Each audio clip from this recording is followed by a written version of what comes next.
October 8, 9 తేదీల arguments తర్వాత high court మధ్యంతర ఉత్తర్వు ఇచ్చింది. ఎందుకు ఈ జడ్జిమెంట్ ఇచ్చామో మేము ఆ కారణాలు తర్వాత చెప్తామని మాట్లాడింది. నిన్న రాత్రి ఈ ఆర్డర్ కాపీ వచ్చింది. దాదాపు 30 పేజీల ఆర్డర్ కాపీలో చాలా కీలక అంశాలు ఉన్నాయి. ట్రిపుల్ టెస్ట్లో ఫెయిల్ అయ్యారు, 50% మించొద్దని సుప్రీంకోర్టు కేసు ఉన్నది. ఇవన్నింటి నేపథ్యంలో మీరు పాత రిజర్వేషన్ల ప్రకారం వెళ్తే వెళ్ళండి, మేమైతే ఇక్కడ ఎలక్షన్ నోటిఫికేషన్ని ఆపట్లేదు అని హైకోర్టు చాలా స్పష్టంగా చెప్పింది. సో ఇప్పుడు గవర్నమెంట్ ఎక్కడ ఫెయిల్ అయింది, వాట్ నెక్స్ట్, ఏం చేస్తే ఈ రిజర్వేషన్స్ అమలు అవ్వడానికి అవకాశం ఉంది, లేదు పాత పద్ధతిలోనే ఎలక్షన్లకు వెళ్ళాలన్నా, డీటెయిల్గా డిస్కస్ చేద్దాం. నా ముందు జస్టిస్ ఈశ్వరయ్య సార్ ఉన్నారు. సార్ ముందు నుంచి ఈ రిజర్వేషన్స్ అమలు ఎట్లా సాధ్యం అనేది ఆయన ఏకంగా ఒక చట్టాన్ని తయారు చేసి ప్రభుత్వం ముందు పెట్టారు. ఆయన ఇచ్చిన దాంట్లో భాగమే మార్చిలో రాష్ట్ర ప్రభుత్వం ప్రవేశపెట్టిన 2 బిల్లులు. అవి ఇప్పుడు రాష్ట్రపతి దగ్గర పెండింగ్లో ఉన్నాయి, 9th షెడ్యూల్లో పెట్టేదానికి సంబంధించి. సార్ నమస్తే. నమస్తే. నమస్తే సార్ ఇప్పుడు నమస్తే. నిన్న నిన్న ఈ 30 పేజీల ఆర్డర్ కాపీని మీరు ఎట్లా విశ్లేషిస్తారు? ఈ 30 పేజీల ఆర్డర్ కాపీ ఇది యాజ్ ఎక్స్పెక్టెడ్, మొదటి నుంచి నేను ఊహిస్తున్నటువంటి పద్ధతులనే వచ్చింది అది. అది మీరు మీరు చూసినట్లే నేను ఆంధ్రప్రభకు ఒక సుదీర్ఘమైన ఇంటర్వ్యూ ఇచ్చిన. ఎంతమంది చూశారో లేదో కానీ ప్రతి విషయం, ప్రతి ప్రోస్ అండ్ కాన్స్, ఏం జరగబోతుంది, ఏం చేయబోతారు, ఎట్లా అవుతుంది అనేది ఈ విషయాలన్నీ నేను ముందు ఉల్లేఖించాను. నేను అది ఇది అడుగడుగున గవర్నమెంట్ యొక్క తప్పిదాలు ఉన్నాయి అని, అంటే తొందరపాటు చర్యతోని ఇదేదో కోర్టు చేయవద్దు కాబోలు. కాబట్టి మనము అంటే ఒక బుల్డోజ్ చేసినా, మసిమూసి మారడిగాయ చేసినా, సాధారణంగా ఈ ఎలక్షన్ నోటిఫికేషన్ ఏదో ఫ్రైడే సాయంత్రం జీవో ఇచ్చి మరి ఎలక్షన్ నోటిఫికేషన్ సాటర్డే ఇచ్చి మరి కోర్టులు చేయవు కదని ఒక ప్లానింగ్ ప్రకారం వెళ్ళినారు. కానీ మొదటి నుంచి నేను చెప్తానే ఉన్నా, ఎలక్షన్స్ అయినా కొట్టివేయబడుతుంది, వికాసరావు గౌలీ కేసులో కొట్టివేయబడినట్లు. సో ఇది ఇది ఇక్కడ ఎందుకంటే రాజ్యాంగం యొక్క ధర్మాసనం అంటే 5 మంది ఇచ్చినటువంటి కృష్ణమూర్తి వర్సెస్ యూనియన్ ఆఫ్ ఇండియాలో ఇది directly related to the local bodies, Panchayat Raj. Indra Sawhney 9 మంది జడ్జిమెంట్లని వీళ్ళు అప్లై అవుతుంది లోకల్ బాడీస్ కూడా అని చెప్పినారు. అప్పటికి మనకు 2010లా ఇది రాజ్యాంగ ధర్మాసనం వచ్చినప్పటికీ రిజర్వేషన్స్ ఎక్కువ ఉన్నాయి. ఏది మన దగ్గర 34 ఉన్నాయి, కర్ణాటకలో వేరే రాష్ట్రాలు ఉన్నాయి. యాక్ట్లు ఉన్నా కూడా ఈ యాక్ట్లు మీకు 50% లోబడే వర్తిస్తుంది. యాక్ట్లు ఉన్నా కూడా మీరు సరిదిద్దుకోవాలి, మార్చుకోవాలి అనేది కూడా 2010లో చెప్పినారు. అందుకనే మనకు మార్చుకోకుండా వీళ్ళు 2011లో 12 ఎలక్షన్స్కి వెళ్దామంటే కూడా అప్పుడు స్టే ఇచ్చింది. బట్ ఎలక్షన్స్ దగ్గరకు వచ్చినాయి కాబట్టి ఈ ఒక్కసారి మాత్రం మీరు జరుపుకోండి, తర్వాత మీరు సరిదిద్దుకోమండి అన్నది సరిదిద్దుకోలేదు. సరిదిద్దుకోకపోతే ఇప్పుడు నేను అట్లీస్ట్ నాకు ఎంతో అంతో లీగల్ నాలెడ్జ్ ఉంది, అనుభవం ఉంది. ఒక 14 సంవత్సరాలకు సుదీర్ఘమైన ఒక న్యాయమూర్తిగా ఉన్నాను, గవర్నమెంట్ లీడర్గా ఉన్నాను. ఇప్పుడు I'm designated by the senior advocate by the full court of the supreme court, chairman national commission backward classes ఉన్నాను, ఒక యూనియన్ క్యాబినెట్ మినిస్టర్ స్టేటస్ లో నేను పనిచేసినాను. కానీ విచిత్రం ఏంటంటే ఈ తెలుగు రాష్ట్రాల వరకు ఆ ఈశ్వర ఎవరో ఆర్డినరీ సాధారణ మనిషి అనుకోవడము, వాళ్ళ విజ్ఞతకు నేను వదిలిపెడతాను. కానీ ఈ విషయాలన్నీ నేను ముందు అంటే supported by the judgements, constitution. నేను మనకి ఎంత మంచిగా చెప్పాను. ఆర్టికల్ 31 ఎవరు కూడా ఇంతమంది మాట్లాడతారు కదా, ఆర్టికల్ 31C ఎవరు చదివి ఉండరు రాజ్యాంగంలో ఉన్నటువంటి. ఆ 31Cలో ఏమంటది, మనం ఏ జడ్జిమెంట్లైనా అధిగమించడానికి, అవి ఓవర్ రూల్ చేయడానికి, అవి అప్లై కాకుండా ఉండడానికి దాని కాన్స్టిట్యూషన్ భద్రత కావాలి. 31B ప్రకారం అంటే ఒక మరి అక్కడ అసెంబ్లీలో చట్టం తయారు చేసి అది కేంద్ర ప్రభుత్వానికి పంపితే, కేంద్ర ప్రభుత్వం కూడా యూనియన్ క్యాబినెట్ క్లియర్ చేస్తే, ఉభయ సభలు క్లియర్ చేస్తే అప్పుడు రాష్ట్రపతి ఆమోదం పడుతుంది. అప్పుడు రాజ్యాంగం యొక్క భద్రత వస్తుంది. ఇది state approved by the union. 31C కింద పెట్టడమే పెద్ద తప్పు, 31B కింద పెట్టాలంటున్నారు కదా చాలా మంది. అది మహామేధావులు ఒకసారి చదవండి, చెప్పండి 10 సార్లు చదవండి. అందులో 31C కింద క్లియర్ ఉంది. ఇటువంటి చట్టాన్ని చేసి రాష్ట్రపతి ఆమోదం పొందితే దానికి భద్రత కాన్స్టిట్యూషన్ ప్రొటెక్షన్ 31B కింద వస్తుంది. మీరు ఓకే. 31B కింద 31C కింద ఎసెంట్ వస్తే it becomes a law under 31B. 31B కింద ఎన్నో షెడ్యూల్ ఉన్నాయి. So Tamil Nadu backward classes SC/ST reservations act under 31B schedule పెట్టినారు. 31C ప్రకారం చట్టం తయారైనాక ఎసెంట్ ఇచ్చినాక నోటిఫికేషన్ 31Bలో పెడతారు. అది కూడా మెన్షన్ చేయాలి అంటున్నారు కదా. అది అది ఇంగిత జ్ఞానమే అది అది మినిమం. నేను అసలు ఏ బేసిక్స్ నన్ను పరీక్ష పెట్టకరాగా అది పరీక్ష పెట్టకది. దానికి ఉదాహరణ ఇవన్నీ ధర్మ సందేహాలు వస్తాయనే నేను అక్కడ ఇన్స్టిట్యూట్ ఆఫ్ ఇంజనీర్స్ లా పెట్టినప్పుడు ఒక పవర్ పాయింట్ ప్రజెంటేషన్ పెట్టి, ఇగో this is the method and manner, all party meetings పెట్టుకొని ఒక రిజల్యూషన్స్ పాస్ చేసుకొని ఒక చట్టం తయారు చేసుకొని తమిళనాడు లాగా అప్పుడు 31C కింద చట్టం తయారు చేసుకుని అదొక భాగం. నిన్న చెప్పిన దాంట్లో ట్రిపుల్ టెస్ట్ లో ఫెయిల్ అయ్యారు అని ఒక పాయింట్ హైకోర్టు మెన్షన్ చేసిందట 30 pages లో. అవును. వీళ్ళేమంటున్నారు, కమిషన్ వేసాం, బీసీల వెనుకబడతానని గుర్తించాం, కులగణన చేశాం అన్ని చెప్తున్నారు కదా. ఎక్కడ వీళ్ళు ట్రిపుల్ టెస్ట్ లో ఫెయిల్ అయ్యారని కోర్టు భావిస్తున్నారు. ఇప్పుడు నేను మొదటి నుంచి రఘు మీరు కూడా అదే లైన్ లో ఉన్నారా? కంప్లీట్ గా అదే లైన్ లో. అంతకంటే ఇంకా ముందు 2 అడుగులు ముందుకేసి ఉన్నాను నేను. ఎట్లా అంటే వాళ్ళు కులగణన మొదలు పెట్టినప్పుడు నేను ఒక చట్టాన్ని తయారు చేసిన ఆర్టికల్ 342A3 కింద ఫస్ట్ టైం 2021లో పార్లమెంటు పవర్ ఇచ్చింది రాష్ట్రాలకు కూడా. లేకపోతే రాష్ట్రాలకు కులగణన చేసే సోషియో ఎకనామిక్ కాస్ట్ సర్వే చేసే అధికారం కూడా లేదు. సోషియో ఎకనామిక్ కాస్ట్ సర్వే చేసి సోషల్ ఎడ్యుకేషనల్ బ్యాక్వర్డ్ క్లాస్ లిస్టుని తయారు చేసేటువంటి అధికారము రాష్ట్ర ప్రభుత్వాలకు ఇచ్చింది. సో దీని కింద మీరు చట్టం చేస్తే బీఆర్ఎస్ వాళ్ళు అబ్జెక్షన్ పెట్టరు, అగ్ర కులాల వారు అబ్జెక్షన్ పెట్టరు. ఏ క్వశ్చన్స్ అడిగితే చచ్చుకుంటే ఇవ్వాల్సిందే. ఇది చట్ట ప్రకారం చేయాలంటే అది చట్ట ప్రకారం చేయలేదు. తర్వాత డెడికేటెడ్ కులగణన రాకముందే ఒక ఆయన కమిషన్ వేసిన మురళీధర్, డెడికేటెడ్ కమిషన్ డాటా లేకముందే వెంకటేశ్వరరావు కమిషన్ ఒక కమిషన్ కాదు దానికి. ఇప్పుడు నన్ను వేరే రాష్ట్రాల్లో డెడికేటెడ్ కమిషన్ కి ఏమి అందులో ఉన్నటువంటి ఫార్మేట్ ఎట్లా ఉండాలా, ఎట్లా ముందుకు వెళ్ళాలా, డెడికేటెడ్ కమిషన్ ఎట్లా ట్రాన్స్పరెంట్ గా ఉండాలా, అకౌంటబిలిటీ ఉండాలంటే నేను మొత్తం సోషల్ ఎడ్యుకేషన్ ఎకనామిక్ పొలిటికల్ మన ఇల్లున్నదా ఇల్లు లేదా, డైలీ వేజెసా వీక్లీ వర్కా, లేకపోతే ఎన్నో కాలం తయారు చేసి ఒక అంటే మోడల్ ఫార్మేట్ ని మీరు పబ్లిష్ చేసినాక అప్పుడు మీరు కులగణనకు హౌస్ హోల్డ్ కులగణన ఫస్ట్ చేసి తర్వాత హ్యూమన్ రెసిడెన్స్ తర్వాత చేయండి. అది కూడా అబ్జెక్షన్స్ కూడా కాల్ఫర్ చేయండి. అబ్జెక్షన్స్ కాల్ఫర్ చేసి ఆ కులగణాన్ని పబ్లిష్ చేసి, ఇప్పుడు బీహార్ లో కులగణన పబ్లిష్ చేసిండ్రు.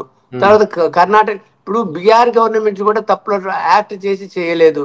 తర్వాత 9th షెడ్యూల్ పెట్టడానికి ప్రయత్నం చేయలేదు నితీష్. తర్వాత కర్ణాటకలో కూడా పోయిన కులగణన అది వాళ్ళే తప్పుల తడుకుందని విత్డ్రా చేసుకొని మళ్ళీ ఇప్పుడు చట్టం చేయకుండా ముందుకు పోతే కులగణన చట్టం చేయకుండా చేసింది. అది మరి డెడికేటెడ్ కమిషన్ వేయాలని ట్రిపుల్ టెస్ట్ లో ఉంది కదా. కమిషన్ ట్రిపుల్ టెస్ట్ లో ఉంది, కానీ ట్రిపుల్ టెస్ట్ లో ఉండాలంటే దానికి సరి అయిన ట్రస్ట్ వర్ది, బిలీవబుల్, ట్రాన్స్పరెంట్ గా ఉండే డేటానే నీకు లేకపోతే డెడికేటెడ్ కమిషన్ ఏం డెడికేటెడ్ కమిషన్ యొక్క బాధ్యత ఏంటంటే సోషల్లీ ఎడ్యుకేషనల్ బ్యాక్వర్డ్ క్లాస్ తో పాటు పొలిటికల్ బ్యాక్వర్డ్నెస్ ఉందా వీళ్ళకు, ఓబీసీకి పొలిటికల్ బ్యాక్వర్డ్నెస్ ఉంది అని చెప్పడానికి వీళ్ళైతే సర్వే చేసినారో, ఇగో ఈ మండల్లో ఈ గ్రామ పంచాయతీలో ఇంతమంది ఉన్నారు, ఇంతకంటే ముందు ఇంతమంది ఈ కులపోళ్ళు వీళ్ళు యాదవులు ఎక్కువ చేసినారు, గౌడ్స్ ఎక్కువ చేసినారు, మున్నూరు కాపోలు చేసినారు, ముదిరాజులు చేసినారు, వేరే కులాల చిన్నగా రాలే, డిఎన్టీస్ ఉన్నాయి, విముక్త జాతులు ఉన్నాయి, వాళ్ళకి రాలేదు. కాబట్టి వాళ్లకు బ్యాక్వర్డ్నెస్ ఎక్కువ ఉంది, వాళ్ళకి అక్కడ రిజర్వ్ చేయాలి, వాళ్ళకి ఇవ్వాలని డెడికేటెడ్ కమిషన్ పొలిటికల్ బ్యాక్వర్డ్నెస్ నిర్ణయించడానికి మాత్రమే. 2 విషయాలు, ఇంపెరికల్ డేటా ఒకటి ఉండాలి, అంటే కంటెంపరేనియస్ ఇంపెరికల్ ఈ రోజు పరిస్థితిని బట్టి డేటా ఉండాలి, అందులో పొలిటికల్ బ్యాక్వర్డ్నెస్ ఉండాలి, తర్వాత మొత్తం కలిసి ఓవరాల్ గా 50% దాటకూడదు. ఉమ్, ట్రిపుల్ టెస్ట్. ఈ ఉమ్, ట్రిపుల్ టెస్ట్ మనం పాస్ కావడానికి వీళ్ళకి చిత్తశుద్ధి లేదు, కులగణన సరిగా చేయలేదు, యాక్ట్ చేసి చేయలేదు. తర్వాత డెడికేటెడ్ కమిషన్ ఏ ఫార్మేట్ చేసి ఆయన ఏం ఎగ్జామిన్ చేసినా అది బయట పెట్టలేదు. ఉమ్, తర్వాత డెడికేటెడ్ కమిషన్ రిపోర్ట్ని బయట పెట్టలేదు. తర్వాత ఒక జడ్జి కమిషన్ వేసిన కమిటీని ఉమ్, మహామేధావులని చేసి దీనికి పోస్ట్ మార్టం చేయాలా, అందులో ఉన్నట్టు పెద్ద కాంప్లికేషన్ మేము బయట పెట్టి వాళ్ళ గవర్నమెంట్ కంట సలహా ఇచ్చిండ్రంట వాళ్ళు. ఉమ్. ఇప్పుడు ఆయనని ఉపరాష్ట్రపతి కూడా నిలబెట్టింది అది. దాని తర్వాత అంటే విచిత్రం, అంటే కనీసం ఇక్కడ ఉన్నోడు దేనికి పనికి రాడనే. నేను కనీసం నీకు ఇచ్చిన కదా, నేను ఒక తమిళనాడు ఎగ్జాంపుల్ ఉంది. ఇప్పుడు ఇప్పుడు ఆప్షన్ ఏంటి సార్? మళ్ళీ మీరు అదే చెప్తారా? నైన్త్ షెడ్యూల్ తప్ప ఇంకా వేరే ఆప్షన్ లేదా? లేదు లేదు లేదు ఇప్పుడు ఇప్పుడు ట్రిపుల్ టెస్ట్ సరిగ్గా నిర్వహించి, లేకపోతే మళ్ళీ జీవో మళ్ళీ ఏంటి, మళ్ళా డెడికేటెడ్ కులగణన కమిషన్ వేసి కులగణన సరిగ్గా చేసి మళ్ళీ పోనీ చేయాలా? కులగణన ఎవడు క్వశ్చన్ చేయడానికి ఉండడానికి ఉమ్, సంపూర్ణం అంటే కులగణన సరే, కులగణన చెయ్యకు, ఉమ్, కులగణన చేసినావు, ఇప్పుడు చేసింది కూడా అడ్మినిస్ట్రేటివ్ యాక్షన్ కింద దాన్ని మనం లెక్కలోకి తీసుకోవచ్చు. ఉమ్, తీసుకోవచ్చు కానీ అది 9th షెడ్యూల్ కలిపినంత వరకు అవి ఇవన్నీ ఇప్పటి వరకు చేసినంత ఒట్టి కాయిదాలే. ఉమ్, అందుకని ఇప్పుడు ఈ పరిస్థితుల కేసీఆర్ కూడా ఏదైతే చేసిందో ఈ విషయం ఎప్పుడు చెప్పిన, కేసీఆర్ ఈ పోయి మొట్టికాయలు పెట్టుకొని 50% లోపల ఎలక్షన్ జరుపుకోవాలని ఇట్లా ఆర్డర్ ఇచ్చిండ్రో, మీరు కూడా మీకు ఫండ్స్ రావాలంటే, మళ్ళీ మీరు ఎలక్షన్స్ జరుపుకోవాలంటే, గ్రామాల అభివృద్ధి చెందాలంటే 50% లోబడే మీరు ఎలక్షన్ నోటిఫికేషన్ ఇచ్చుకొని మీరు ఎలక్షన్స్ చేయాలా. మీరు మీ పరువు దక్కించుకోవడానికి మీరు 42% పార్టీ పరంగా ఇచ్చి గెలిపించుకుంటే మీకు పరువు తగ్గుతుంది. ఉమ్. ఒకవేళ మీరు వేరే బీజేపీ పోతాను, వేరే మీకు వేరే అగ్రకులం పెట్టి బీఆర్ఎస్ అగ్రకులం పెట్టి 40% అందులో తక్కువ వస్తే మాత్రం మీకు పరువు పోతుంది. కాబట్టి మీరు 40% సీట్ ఇస్తే అదే సీట్ నా వేరే నా కూడా. పాయింట్ ఒకటే సార్, ఇప్పుడు హైకోర్టు చెప్పినట్టు ట్రిపుల్ టెస్ట్ లో పాస్ అయి ఇక్కడ జీవో ద్వారా రిజర్వేషన్స్ దక్కుతాయా, లేదు నైన్త్ షెడ్యూలే పరిష్కారమా? ఇప్పుడు ఇప్పుడు ఇప్పుడు ఎలక్షన్స్ జరపడమా, 50% లోబడి ఫండ్స్ తెచ్చుకొని, ఉమ్. లేకపోతే 9th షెడ్యూల్ పెట్టుకోవడమా, ఈ రెండు మార్గాలు తప్ప ఇంకా వేరే మార్గాలు ఏం లేవు. ఈ ఈ మార్గం లేదా? ట్రిపుల్ టెస్ట్ మళ్ళీ commission, dedicated commission. Triple test తప్పుల తడక. ఇప్పుడు ట్రిపుల్ టెస్ట్ కి ఇప్పుడు ఏం చేస్తాడు ఆయన? పోస్ట్ మార్టం ఆ సరి అయిన లెక్కలే లేవు. ఇప్పుడు రేపు మళ్ళీ చేస్తాడు సార్, మళ్ళీ చేస్తాడు 2 నెలలు 3 నెలల సమయం అవి ఇచ్చి. కాదండి, ఇప్పుడు చేసిందంతా ఇన్ని ఇన్ని లక్షలు ఎవడబ్బ సమాధి.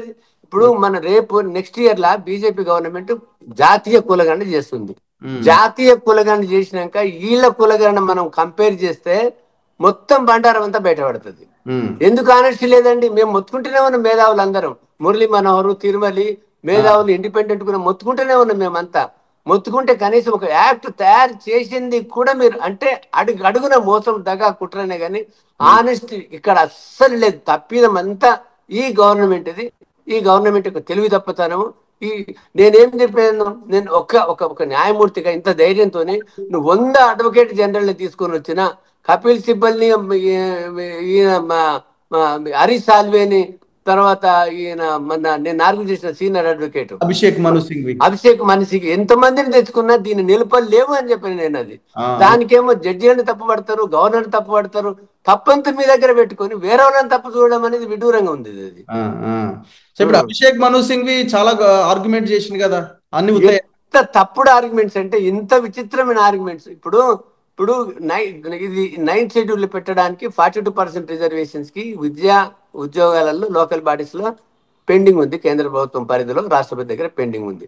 పెండింగ్ ఉన్నాక అది మనకు చట్టమైతే 9th షెడ్యూల్ పెట్టి నోటిఫికేషన్ ఇస్తే దాని కింద జీవోలు ఇచ్చుకోవచ్చు. 42 ప్రకారం రిజర్వేషన్, 67 ప్రకారం ఎలక్షన్ జరుపుకోవచ్చు. అది చట్టంగా అంది. కేసీఆర్ రిమెండ్ చేసినటువంటి 285A ఉమ్, ఏదో 50% మించకుంటే నేను ఎలక్షన్స్ జరుపుకుంటా అన్న దాన్ని మీరు దాన్ని సరిదిద్ది 50% క్యాప్ని తీసేస్తే దాని అర్థం ఏంది? అమాయకుని కూడా తెలుస్తుంది. నువ్వు 50% క్యాప్ తీసేసినా 50% దాటలేవని తెలుస్తుంది. ఉమ్. తర్వాత ఎంత విచిత్రమైన argument advocate general Abhishek money Singh ఇది డీమ్డ్ లెజిస్లేషన్ అయింది. అరే డీమ్డ్ లెజిస్లేషన్ అయితే ఇది కాన్స్టిట్యూషనల్ లెజిస్లేషన్. ఇది మామూలుగా లోకల్ లోకల్ లోకల్ లెజిస్లేషన్ కాదు. అంటే జీవో 9 చెల్లదు, గవర్నర్ అసెంట్ లేదు అని అంటే ఎందుకు లేదు? 3 నెలలు అయిపోయింది. గవర్నర్ సంతకం లేకపోయినా డీమ్డ్ అయిపోతుంది కదా అన్నది, డీమ్డ్ అసెంట్ అయిపోతుంది కదా అన్నది ఆయన వాదన. ఇప్పుడు చట్టం ఉంటే చట్టం నోటిఫై అయితే చట్ట ప్రకారం ఏ జీవోలైనా ఇచ్చుకోవచ్చు. ఆ ఏ గవర్నర్ కూడా పెండింగ్ పెట్టుకోడు. గవర్నరు ఆ రెండు బిల్లులు ఆమోదం చేసి పైకి పంపినాక అవి చట్టం కాకుండా ఇంకొక ఆర్డినెన్స్ తీసి ఈ 285 ఏని మనం ఎమ్మడి చేసి పంపిస్తే దాని అర్థం ఏమని అర్థం చేసుకోవాలి ఆయన? ఇంకా నయం ఈ గవర్నర్ నీకు దీన్ని డెడికేటెడ్ కమిషన్ రిపోర్ట్ ఏది, నీకు పీజీ కులగండ రిపోర్ట్ ఏది, ఏ ఆధారంగా చేసుకున్న అధికారం ఉన్నా కూడా వీళ్ళు బదనాం చేస్తారని ఇంకా గవర్నర్ ఏం క్వశ్చన్స్ వేయలేదు. వేయకుండా ఆయన ప్రాంప్ట్ గా అది అది క్లియర్ చేసిండు. ఇది లీగల్ ఒపీనియన్ పంపించుకున్నాడు. ఇంకొకటి నేను ఫర్దర్కి వెళ్తా. ఇప్పుడు మీరు 285 285 ఎప్పుడు అమెండ్ అవుతుంది? దానికి 9th షెడ్యూల్ కలిపితే 285 అమెండ్ అవుతుంది. 9th షెడ్యూల్ కలపకుండా 285 నీకు రాష్ట్రపతి ఆమోదం లేకుండా 285 ఇండిపెండెంట్గా ఎట్లా అమెండ్ చేస్తావు? నీకు నీకు రాజ్యాంగ ప్రకారం ఇండిపెండెంట్ నీకు ఈ జియో చెల్లినా కూడా నువ్వు ఎలక్షన్ జరపలేవు. అది ఇట్స్ అన్ ఇల్లీగల్ జియో అది. ఇప్పుడు సుప్రీం కోర్టుకి వెళ్తారట, స్పెషల్ పిటిషన్ ఆల్రెడీ వేసినట్టున్నారు, వెళ్ళిరట వాళ్ళు, కేవేట్ ఇచ్చినట్టున్నారు రెడ్డి జాగృతి వాళ్ళు. ఏం జరుగుతుంది సార్? మీకు చెప్పాను కదా రఘు, నిన్ననే మీరు అనుకుంటా ఫస్ట్ బయట తీసుకున్నారు నాతోని. తీసుకుంటే అన్ని పార్టీలు కలిసి అందరు ఎమ్మెల్యేలు ఎంపీ మూకమ్మడిగా కట్టగట్టుకొని సుప్రీంకోర్టు పోయినా కూడా అయ్యా అక్కడ పెండింగ్ ఉన్నది, ఇది రీజెంట్ ఆర్డర్, సుప్రీంకోర్టు న్యాయ సూత్రాలకు లోబడే ఇచ్చినారు, మేము ఇంటర్వ్యూర్ కాలేము, అక్కడ తేల్చుకొని ఫైనల్ తెలుసుకొని రండి అని చెప్తారు. కానీ వాళ్ళు మాత్రం ఇది న్యాయ సూత్రాలకు, ధర్మ సూత్రాలకు, రాజ్యాంగ సూత్రాలకు వ్యతిరేకం కాదు అనే చెప్తారు. కానీ వాళ్ళకు కొంతమంది బతుకు తెరువు ఏది అడ్వకేట్లకు, కొంతమంది వాళ్ళకి ఏదో ఇది మనం చేయాలనేది ఒక తాపన తప్ప దాంతో ఒరిగేది అయ్యేది ఏం లేదు. ఈ గవర్నమెంట్ కూడా నేను అనుకుంటా గత్యంతరం లేకుండా 50% లోబడి ఎలక్షన్స్ జరుపుతారు. గొప్పలు చెప్పుకోవడానికి మేము ఇచ్చాము 42% మేము బీసీలకు ఇచ్చినాము, బీసీల బాంధవులం, బీసీలకు మేము కూడా గౌడ్స్మే అని చెప్పుకుంటారు. కానీ అది నిజం కాదండి. లేకపోతే 6 వారాల దాకా వెయిట్ చేసినా కూడా చట్టం కాకుండా ఏం చేయలేరు. సింపుల్. 6 వారాలు చేసినా కూడా 6 నెలలు చేసినా కూడా ఏం చేయలేరు. అంతే. ఇంకా అది 9th షెడ్యూల్ పెట్టాలంటే మరి కొట్లాడాలి, పోరాటం చేయాలి. 9th షెడ్యూల్ కొట్టాలంటే నేను ఏం చెప్పినంటే మీతో కూడా ఒక మెసేజ్ పెట్టినా మీకు రఘు గారు. 9th షెడ్యూల్ పెట్టాలంటే ఇప్పటికైనా ఆల్ పార్టీని పిలిచి, ఆల్ సంఘాలను పిలిచి ఒక సమగ్రమైన సమాలోచన చేసుకొని ఎట్లా దీనికి ముందుకు వెళ్దాము, ముందుకు వెళ్లితే మనం 9th షెడ్యూల్ కట్టడానికి ఇప్పుడు 230 ఎంపీలు ఉన్నారు ఇండియా గఠబంధన్కి. ఒక్క కాంగ్రెస్ కి 100 పైన ఎంపీలు ఉన్నారు. ఇది పార్లమెంట్ లో లేపాలి, పార్లమెంట్ ముందు లేపాలి, ప్రధానమంత్రి ముందు లేపాలి, బీజేపీ ప్రెసిడెంట్ దగ్గరికి వెళ్ళాలి.